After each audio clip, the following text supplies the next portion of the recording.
there? Welcome back to another episode of Survival Time. We finna get into the nigga Mausberg. Okay, this is a rapper that I kind of want to hear about because I heard about him through DJ Quick, and I heard Kendrick rap about him also. I know he was a Pyro or Blood or whatever. But I just don't know his story. I heard a little bit of his music here and there, but I never really got to understand, what made him a legend. And I never really understood his. I never knew his story. I just knew he was a legend from Compton. And he was a nigga that got cut short of his career and all of that. So I really wanted to see what was going on as far as his story went, and I really wanted to take a little deeper dive into it. And I know Warren Cali got some shit, so let's see what's up. Welcome back to another episode of Warren Cali. The rap scene in Compton during the 1980s and 1990s became one of the most influential movements in music history, helping create and popularize what the world would know as West Coast gangsta rap. Compton itself was a city experiencing major economic and social changes. During the 1960s and 70s, many middle-class families left the area, while unemployment, poverty, gang activity, and crime increased in certain neighborhoods. By the early 1980s, many young people in Compton felt disconnected from mainstream America and believed that the realities of their lives were being ignored by politicians, the media, and much of the country.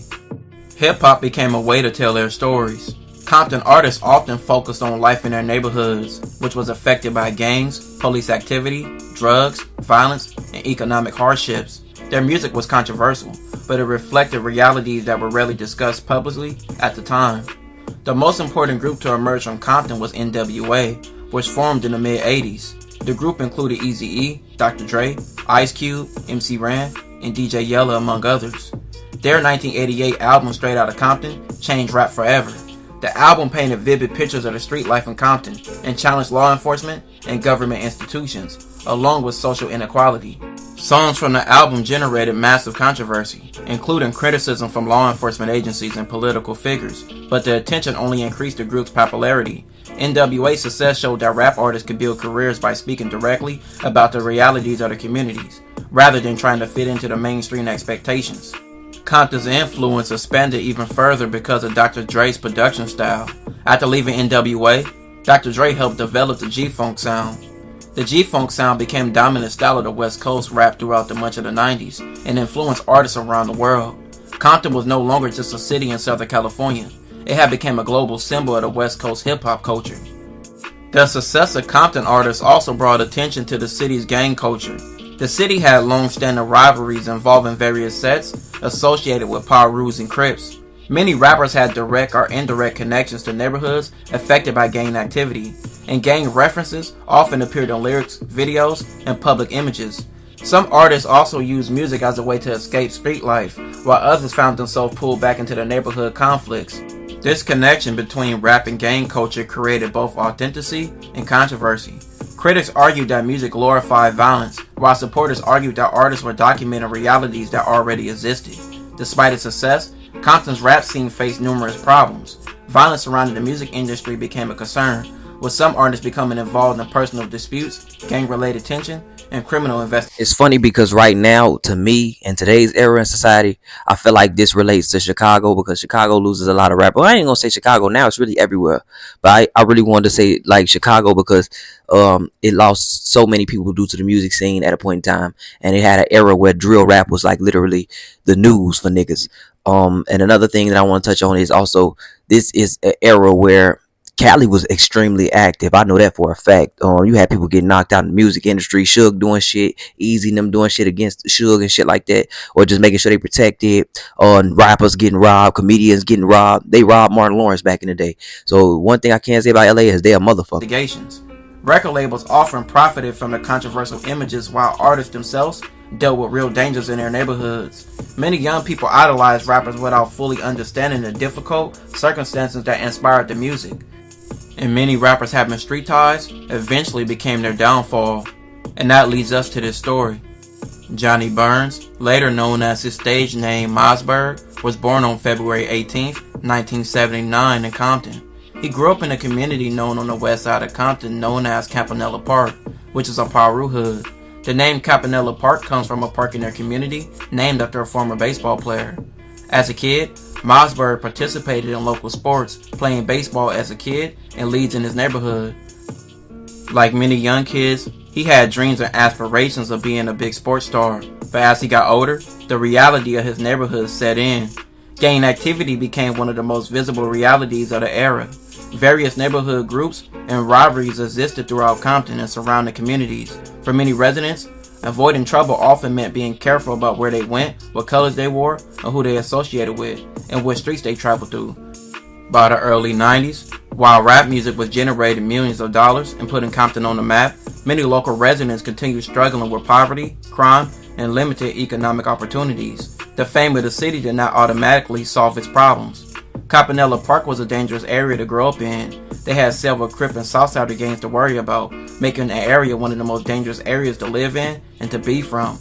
With the influences around Mausberg, by just living in that area, he fell in the gang lifestyle, and it was easy. He didn't have a father figure in his life, with his dad being absent like so many other kids in the urban communities. He found his guidance in the streets. By his teenage years, he loved sports alone and became a full-fledged Paru. He was big in stature, being around 6'3" and 300 pounds. That made many people call him Bear. He became well respected in his area, but he also found another passion, and that was... Now, when it comes to fathers in the household, this is a prime example because a father would have sat him down and made him probably focus on that shit, actually get into sports. He's big enough to be a fucking football player. He at 6'3", he looked like he about 2 something. Another thing is also like, bro, you got your whole life ahead of you, man, my nigga. You never want to risk your life or your dreams, really, because you putting your dreams at risk, my nigga. Not just that, but you putting your family at risk, because it's so many things that come with the gang world. But like, you trying to progress and be a rapper, like, or anything, period, point blank. I keep saying this about in all of these videos, because it's always a video where I'm doing where somebody had a dream to do something else and they still reverted back to what was going on in the neighborhood. Fuck the neighborhood. And I keep saying, if you got to get away from niggas, get away from niggas. Them niggas ain't your homies if they can't accept the fact that you want to make changes in your life, even if they feel like they lame. Be music. He began rapping in his high school, and he spent a lot of his time with his friends developing his skills. By the time he was 18, he was a respected MC in his area. His life changed in 1997 when he met DJ Quick. Quick immediately recognized something special in the young rapper. At the time, Quick was already a respected producer and rapper. Mausberg wasn't just another rapper hanging around the studio. He had a deep voice, smooth delivery, sharp storytelling ability, and charisma that made many people pay attention whenever he spoke. Many people called him the West Coast Biggie. Quick began bringing him into recording sessions and mentoring him personally. Stan Shepard was a part of various groups during the 70s and 80s. In later years, he teamed up with Tony Lane to form Shepard Lane Music. He managed to work closely with DJ Quick. He had artists like Sugar Free and others signed. He then signed Mausberg after seeing his potential. He signed Mausberg. Mausberg from the west side of Compton, babe. That man was so cold-blooded. And Quick heard him and said, Stan, whatever y'all want me to do, I'm ready to roll. Let's just do it. Because this dude is bad. Man, I love Mausberg. Many fans first heard Mausberg on DJ's Quick 1998 album, particularly on a song called Down Down. Over the next few years, his reputation grew rapidly. He worked alongside artists such as Sugar Free, Snoop Dogg, Nate Dogg, and Warren G. He appeared on Snoop Dogg's album No Limit Top Dog and released a connected project with Sugar Free. Within California's rap scene, many insiders believed that Mausberg was next in line to become a major star. He was always ready to hit the studio and had major work ethic. With DJ Quick by his side, he was destined to make it, many stated. July 3rd, 2000, around 10:45 p.m., that was the last time many seen Mausberg alive. He was at a studio with DJ Quick, and they were finishing a few tracks for his up-and-coming album. It was said he was excited about the songs Quick was mixing, and you could see it on his face. As the night switched to July 4th of 2000, Mausberg was home, and he was studying from his DMV handbook because he was tired of being drove around, and he planned to get himself a car. He was home until about 12:45 a.m. before he walked out his front door of his apartment for the last time. What happened next? Mausberg was shot twice and murdered. Many rumors started to circulate on the reason why. Many stated he was robbed for a recent amount of money he received from his label, which many speculate could have been from people he actually knew. Other theories believed it was just him being known. All I want to say is this, my nigga. When it comes to this shit, ain't no walking away. Whatever enemies you made them already. So if you trying to get away from that shit, you got to get out of where you at. And on DJ Quick's part, I would have moved that nigga with me or something. Even if we did separate because I know DJ Quick is the person that I heard mention him before.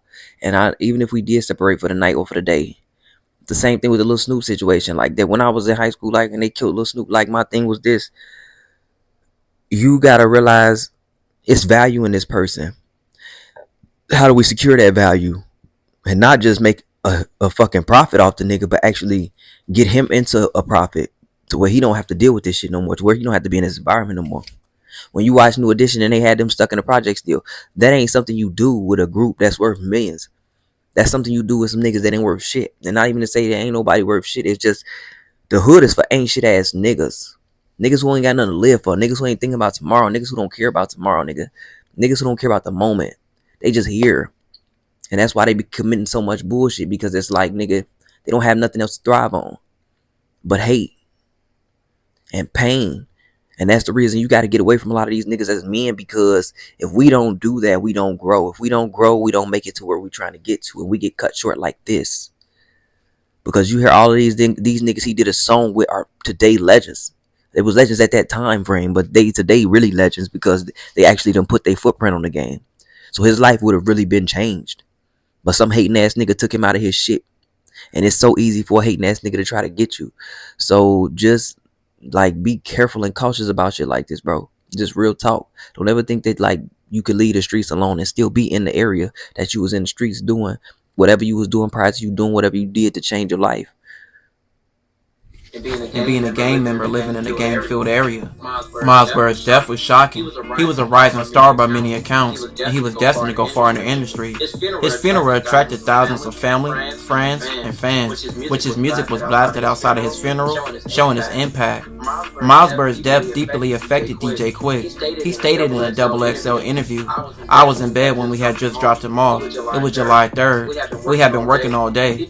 He took the 4th of July off so he could be with his family, and I would be at a family reunion. But I felt that something was wrong. I wanted to go pick him up on a motorcycle, but people were telling me, nah man, he's chilling. So I went home and I went to sleep. Around midnight I got a call saying, Mausberg is dead. He was just a young man. Fuck being a rap artist. He's a human being. Who did he piss off so bad to take his life? That's resentment. That could have been fixed with an apology or two men having an understanding. Why kill him? Why didn't he get his money from the record company? He had already started to generate income. Why didn't he get enough money to move out the hood? Being in the hood causes jealousy. Sometimes you start being popular, and why didn't Stan Shepard and them give him his money to move out of the neighborhood so he could be safe? He was just a child. It's sad to hear that, but I couldn't even go to the hospital to see him. They say he died with tears in his eyes. Damn, tears in his eyes. But that's life. Mausberg's album was released after his death. It was a 16-track album called Non-Fiction. DJ Quick later stated, I wasn't satisfied with the mastering. I spent a lot of money personally, maybe 40 grand in the studio to produce it right. When I finally mixed the record, I gave it to Stan Shepard. He took them to a hole-in-the-wall mastering plant and made the whole album sound like an MP3. So of course, I was unhappy. He continued by saying, it was a pretty shady thing to happen. If I would have been the label head, I would have definitely given Mausberg the chance when he got his publishing deal. Do you know what they did? They stripped the pig down and threw him in the lion's den. That's what you do to somebody who's going to be hot. You keep him in the hood and take their money from him. You set him up for all kinds of shit. Quick continued to be very vocal throughout the years. Mausberg was only 21 years old when his life was cut short. To many, he had endless potential to be the next Compton great, but his life ended before he could reach stardom. R.I.P. to him. This will conclude this episode. R.I.P. to Mausberg, man. R.I.P. to that young man, because at the end of the day, it's not cool to die at 21. And like DJ Quick said, but you can't look at it like that, because at the end of the day, young men make quick decisions. Young men make quick decisions in the wrong moments because they feel like they got to prove something, or their ego was hurt, or it's just always something small, but it could easily be fixed by a small conversation. You feel me? But they'll escalate, and that's why I say with the Carmelo Anthony situation, people gonna keep saying I'm wrong, or whatever they gonna say. I really don't give no fuck. But my thing is this: you don't have to escalate a situation from certain shit to killing somebody.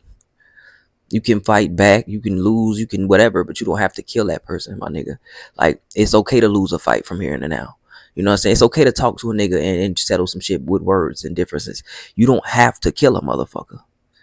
It don't make you look soft or weak to be able to have a conversation and shut some shit down. It make you look weak when you gotta swing on a motherfucker because you can't hold a conversation, or you can't reach an agreement, or you just can't walk away from the situation because your heart and your emotions is too caught up in it. But that's why I don't care for street niggas or to be around street niggas. I'm from the hood. I'll tell you that in a minute, but I'm not no street nigga. I'm aware of what a street nigga is. I'm aware of street niggas, but I'm just a nigga from the hood because I'm not finna waste my time on that. I'm not finna be hating on no other nigga. I'm not that type of guy. I ain't never hated on no nigga, and no nigga in my life will be able to tell you that, and that's a fact. No nigga could never say I ever had a problem with congratulating them. Walked up to niggas and told them they was cold at basketball, whatever. If you like that, I'm gonna tell you you like that, because a lot of niggas growing up when I seen it, and even now today, a lot of niggas be hating because they can't do this shit themselves. A lot of niggas be hating because they don't know that whole time you can work to be on this nigga's level. You just gotta work at it. And I really wish more niggas looked at life like that, because a lot of people taught me that. Kobe taught me that. Michael Jordan taught me that. Michael Jackson taught me that. Prince taught me that. So many people taught me that. I can go on for days. Rick James. So many people. DMX. Like, so many people that spoke on these things. Tupac is number one who let me know hard work will push you as far as you want to go and be. But you gotta change your environment, bro. And you gotta change your surroundings, because when you become a new person, you need new things around you at that point. Because your old past people are not going to let you get away from who you were or who you are to them. It's a reason why rappers and singers get supported by people that don't know them, because they're introduced to this new person, versus the people that know you. You just somebody they know. And there ain't nothing about your music gonna excite them because they know you. And it ain't even, you ain't even gotta be the super street nigga. It's just a simple fact that they know you. It's no reason for them to get in all with that. And then they don't feel no reason to support you because you right with them. So it don't look as important to them. But yeah, I hate seeing shit like this. I hate seeing niggas go out like this. I hate seeing situations like this. And you see the hurting DJ Quick, because you see he's still talking about this shit to this day. But I'm gonna say this. The label executives, the CEOs, they gonna always profit off of us when we not doing right by ourselves, and when we not doing right by our people. Because out of all of these niggas who own labels at point in time, out of all of these niggas that was, you feel me, none of them really kept their shit. None of them really sustained what they had, because they was too busy fucking niggas over a lot of times. That's why P. Diddy eventually collapsed. Like, before the trial, he had to sell Bad Boy pretty much and got rid of that shit and started doing liquor. He changed his whole shit around because all of that shit collapsed. I don't see Atlantic Records selling. I don't see Def Jam selling shit. But it is what it is. My main thing is this, though. 1, watch your back in business. 2, watch your back in these streets. 3, stay the fuck away from hating ass niggas. And 4, stay the fuck away from these lame ass niggas that keep telling you it's okay to kill each other, or that's telling you that it's okay for you to run up on that nigga for some petty ass shit, or that's telling you it's okay to beat that nigga up or shoot that nigga because he from over there. You know what I'm saying? A lot of times niggas be enemies with niggas that could have really been their best fucking friend, but y'all ain't really thinking about that. But I'm gonna leave this shit there. Y'all let me know what the fuck y'all think. RP to Mausberg. I'm out. Peace. These hoes be perping.